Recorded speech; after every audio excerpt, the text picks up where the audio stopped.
Hola chicos, ¿cómo están? Bienvenidos a temas de ciencias naturales. Yo soy la profe Leticia y hoy vamos a charlar acerca de cómo se ha explicado la diversidad de los seres vivos a lo largo de la historia.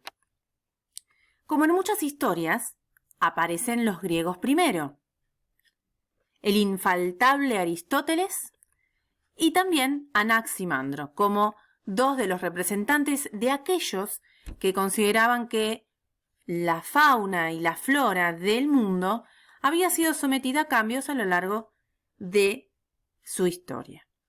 Pero no nos vamos a ir tan lejos en el pasado. Vamos a viajar solo 2 o 3 o 4 siglos hacia atrás. Los naturalistas, como se hacían llamar los hombres estudiosos de la naturaleza alrededor del siglo XVIII, XIX, o sea, los años 1700 y 1800, siempre fueron muy observadores. Pero empezaron a sospechar que algo no cerraba. Y como dice mi amigo, algo no está cerrando y no son mis pantalones. Los datos, o sea, las observaciones, eran indiscutibles. Nadie podía decir que veía otra cosa. ¿A qué me refiero? Por ejemplo, los fósiles ubicados en los mismos niveles geológicos en diferentes continentes, y por fósiles me refiero a rastros o señales de vida de hace millones de años atrás, estaban ubicados en, fíjense acá hay ciertos niveles, estos renglones que tiene esta montaña, muestra distintas edades de la Tierra. Entonces, los que estaban ubicados en las más profundas eran los más viejos. Y había en distintos continentes similitudes que hacían pensar que había datos que considerar. Otra de las cuestiones que no cerraban era que había semejanzas embriológicas entre los organismos. Estuvimos viendo en clase lo que es un embrión, que es el inicio del desarrollo de la vida de algún organismo. En este caso, fíjense, tenemos el del ave, el del conejo y el del ser humano. Fíjense cómo todos inician, como yo les explicaba en clase, como unas letras C. Entonces, esto también llamó la atención y se consideró que podían llegar a tener algo en común. Homologías, o sea, los mismos patrones en la estructura de, por ejemplo, las extremidades de animales tan diferentes como el hombre, el murciélago y la vaca. Vamos a ver, acá tengo una imagen en la que vemos el brazo de un hombre, la pata de un perro, la aleta de una ballena y el ala de un murciélago. Fíjense que en amarillo vamos a encontrar el mismo hueso ubicado prácticamente en el mismo lugar, solamente que está alargado o más condensado de acuerdo con la funcionalidad del uso de esa extremidad. Pero lo que se llamaba mucho la atención era que las mismas piezas del rompecabezas estaban ubicadas prácticamente en la misma posición. Y por último, la distribución geográfica de especies vivas y extintas también llamaba la atención. Acá tenemos, por ejemplo, un armadillo actual de nuestro territorio argentino. Y acá, uno de los gliptodontes que encontró Darwin en sus viajes, que después lo vamos a ver más adelante, era un naturalista, y vemos que había una similitud. Misma área y especies que estaban diferenciadas por millones de años de antigüedad y de distancia, pero que tenían semejanzas muy sospechosas.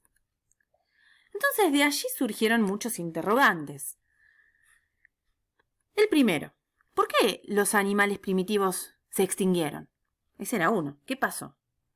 ¿O serán los mismos los actuales, pero que habrán cambiado? Por ejemplo, los dinosaurios. Sabemos que ya no existen. Pero ¿cómo puede ser que otros animales sí hayan sobrevivido? ¿Qué hizo que ellos sobrevivan y los dinosaurios no? ¿Por qué los animales actuales no se parecen a los extinguidos? ¿Por qué algunos sobrevivieron a las extinciones y otros no? Como hablábamos recién en el caso de esos roedores y de los dinosaurios. Otro interrogante que había llamado mucho la atención en la época era cómo los criadores podían llegar a modificar las especies en un relativo corto tiempo. Y se preguntaban, ¿Sucederá lo mismo a lo largo de muchísimos años? Y obviamente había muchas formas de responderlos. Se juntaba mucho en la época de estos siglos que yo mencionaba, en el XVII, en el XVIII, los naturalistas a discutir y a razonar. Vamos a ver qué estaban charlando.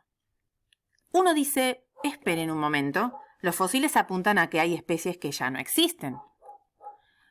Otro le contesta, yo creo que no existen ya porque se transformaron en los animales actuales. ¡Ah! Dijo uno. ¿Cómo se atreven a insinuar que las creaciones de Dios cambian? Y el otro le contestó, entonces, ¿cómo explicamos que haya animales que ya no están sin que haya cambio? Y otro le dijo posteriormente, yo pienso que pudo haber catástrofes entre creación y creación, lo cual explicaría los fósiles y que haya otros animales. En fin, las discusiones eran eternas, larguísimas y hasta muy acaloradas, pero así fueron formándose diferentes líneas de pensamiento. El fijismo, que afirmaba que las especies son inmutables, es decir, que no han registrado cambios desde el momento de su creación. Los creacionistas. Esta corriente de pensamiento obviamente va de la mano con la teoría anterior, en donde el creador es un ser divino, y esto es la creencia religiosa. El catastrofismo es la teoría según la cual los mayores cambios geológicos y biológicos se debieron a catástrofes naturales. Y por último, el transformismo. Sostiene que todos los seres vivos actuales proceden por evolución y a través de cambios más o menos lentos a lo largo de los tiempos geológicos de antecesores comunes. Estas ideas fueron las precursoras de osadas teorías para la época, que inclusive fueron tildadas de prohibidas. Acá tenemos algo que hemos visto en los videos del año pasado, cuando veíamos clasificación de los seres vivos, es una escala lineana, en donde avanzamos desde lo que está una forma superior como reino, por ejemplo, reino Animalia, y vamos descendiendo al filum, luego a la clase, luego al orden, familia, género y especies, en donde cada vez vamos reduciendo el número de representantes, como por ejemplo, hasta llegar a este Dendroica fusca, que es una especie de pájaro. ¿Qué pasó? Se comenzó a analizar la escala lineana, pensando en aquellas características que los animales de un mismo grupo tenían en común, y a sospechar que estas cosas que tenían en común podía ser que nos diera la idea de que había algún antecesor en común. Así como hermanos tienen rasgos de sus padres, bueno, quizás los animales que tenían cosas en común también descendían de algún otro animal anterior que tenía estos rasgos. Así nacieron poco a poco dos teorías que fueron cambiando la forma de ver la naturaleza. La teoría del ancestro común, que explica o postula que las especies descienden de un ancestro o antepasado común, y la teoría de la selección natural, que dice o postula que los individuos con características heredables favorables para sobrevivir dejarán más descendencia que las que no tienen características favorables. Estos invitados que les voy a presentar a continuación pensaron distinto, se jugaron, se atrevieron a no ser como los demás. Les presento a Lamarck, a Wallace y a Charles Darwin. Estos tres hombres que vemos en la imagen van a ser los protagonistas de nuestro próximo video, en donde voy a contarles sus historias y vamos a poder aprender acerca de sus ideas. Nos vemos.